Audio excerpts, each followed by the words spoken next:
Assalamu alaikum, урматтуу Багастыр Кыргызстан каналы, кутман күнүңүздөр менен. Бүгүн 3 апрель 2021 жыл. Бүгүн бир жакшы бир техника боюнча сүйлөшөбүз. Кербовка, мындайча айтканда кесүү боюнча сүйлөшөбүз. Бул өтө жакшы, мыкты техника. Бутоого караганда бул техника иштей турган болсо, кыйла бизге пайдалуураак болот. Буга чейин кербовка, флизен, үзүү, кесүү, ийип байлоо, башка техникалар боюнча көрсөткөнбүз. Азыр биздин кыла турган жумуш азыр кесүү. Кесүүнүн максаты эмне? Даракты бутагын чыгарып алыш, же болбосо күчтүү өсүп бараткан бутакты алсыздандырыш болуп эсептелет. Же болбосо мөмөгө киргизүү болуп дагы эсептелет. Мына ушул максатта эртерээк мөмөгө киргизиш үчүн кесүү жасалышы керек. Азыр биз сиздер менен ушул техниканы көрөбүз. Жакыныраак келип турсаң, азыр биз 3 жаштагы гиластын алдында турабыз. Азыр буга бизде максат кошумча бутакты өстүрүп алыш. Азыр бул жерде сиздерге көрүнүп тургандай мынакей. Мына көрүнүп турабы сиздерге? Бул жерде бүчүр турат. Бүчүр деген сөз бул кыскартылган бутак. Мындайча бул бутак азыр мына 1 жылдан кийин мына ушул бүчүр ушундай бутак болот. Биз бул жерге акцент коюшубуз керек. Азыр кесүү дегенде бул бүчүрдөн 3-4 мм жогорураак. 3-4 мм жогорураак болот. Тереңдиги 2 мм чейин, кабыкка чейин. Ошондой эле узун туурасы бул 3-4 мм болот. Азыр бул жерден карайбыз, мынакей. Кесилген жери 2 мм чейин болуш керек. Мына бир эле тартабыз болду. Көрдүңүздөр, бир тартыш менен болот. Буну темир ара менен жасап жүрүшөт, ошол менен жасаса болот. Бизге керектелүүчү инструменттер бычак менен. Мага оңою ара. Ара менен постоянно жасайм. Ар бир көчөттү жасап бүткөндөн кийин бул дезинфекция болуш керек. Себеби ара менен кошо бул жерге инфекция кирип кетиши мүмкүн. Эгер инфекция кире турган болсо, бул жерден желим оорусу менен оорушу мүмкүн. Мына көрдүңүздөр. Кийинки бутакка жасайбыз. Бир тарттык болду мынакей.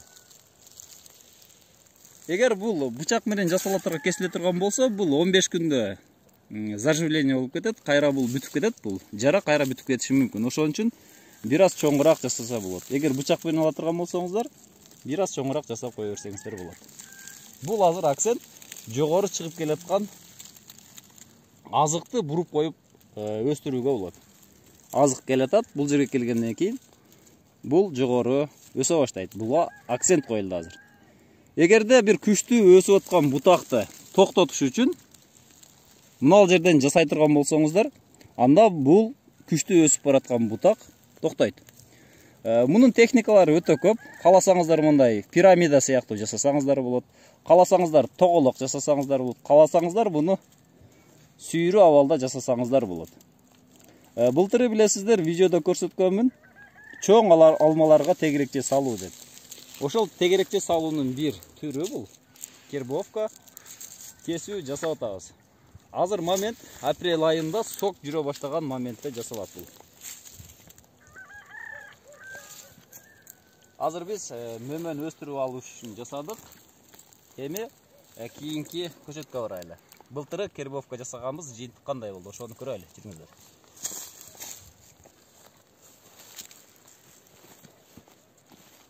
Былтыркы жасалган кербовка жыйынтык кандай болду? Азыр жыйынтыкты көрөлү. Азыр бул гиласты карай турган болсок, 3 жаштагы гилас толук түрдө мөмөгө отурган. Себеби былтыры ийип байлап туруп кербовка жасап койгонбуз. Азыр жыйынтыгы кандай болду? Биринчи кербовка жасалган жер мынакей. Мына дөмпөйүп карарып көрүнүп турат. Биринчи кербовка жасалган ушул жерде. Экинчиси, мына экинчиси, мына үчүнчүсү. Эми мөмөнү көрсөңүздөр болот. Бул жерде мөмө бүчүрлөр көпчүлүгү дээрлик пайда болгон. Толук мөмөгө отурган бул гилас. Ушуна чейин көрбөйсүң, ушуна чейин толук мөмө.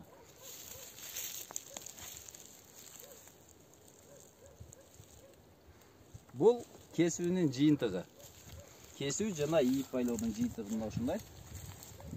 Эгерде биз мынакей бул бутакты өстүрүп алгыбыз келсе, эгер бизге бутак керек болсо, анда мына ушуга акцент коюшубуз керек.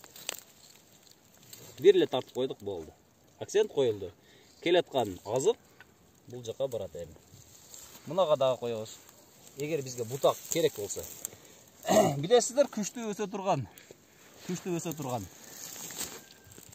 өсүмдүктөргө буларды алсыздандыруу үчүн кесип койсо болот. Ал үчүн астынан жасалат. Эми бул жерде мынакей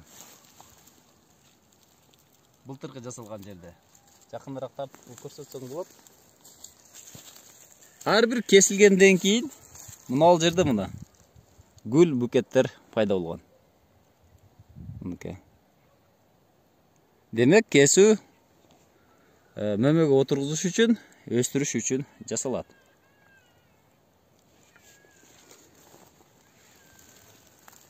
Эгер дарагыңыздардын бутагы аз боло турган болсо, мына ушундай жол менен көбөйтүп алууга болот. Муну бир жыл кесип, анан бутагын көбөйтүп отурбастан, муну кесүү аркылуу эле бутактарын көп кылып алууга болот. Кийин көрсөтүп барабыз.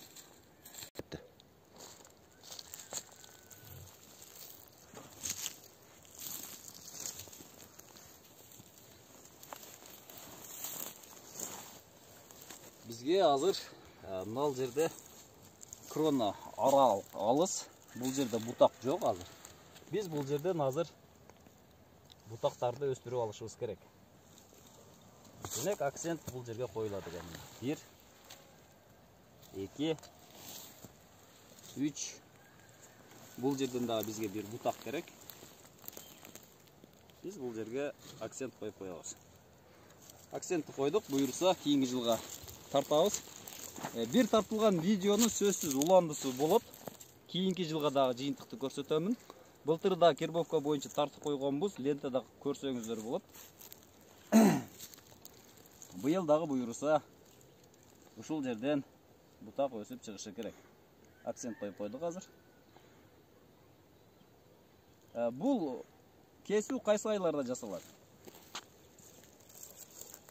Бүчүрлөр мынакей бөртүй баштаган, ача баштаган мезгилде жасалат бул. Башка убакта жасаса кандай болот? Башка убакта жасаса бул жерде процесс аз болот, секин болот. Ошон үчүн ал жерден бутак өсүп чыкпай калышы мүмкүн.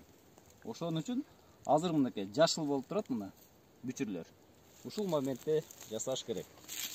Азыр убагы.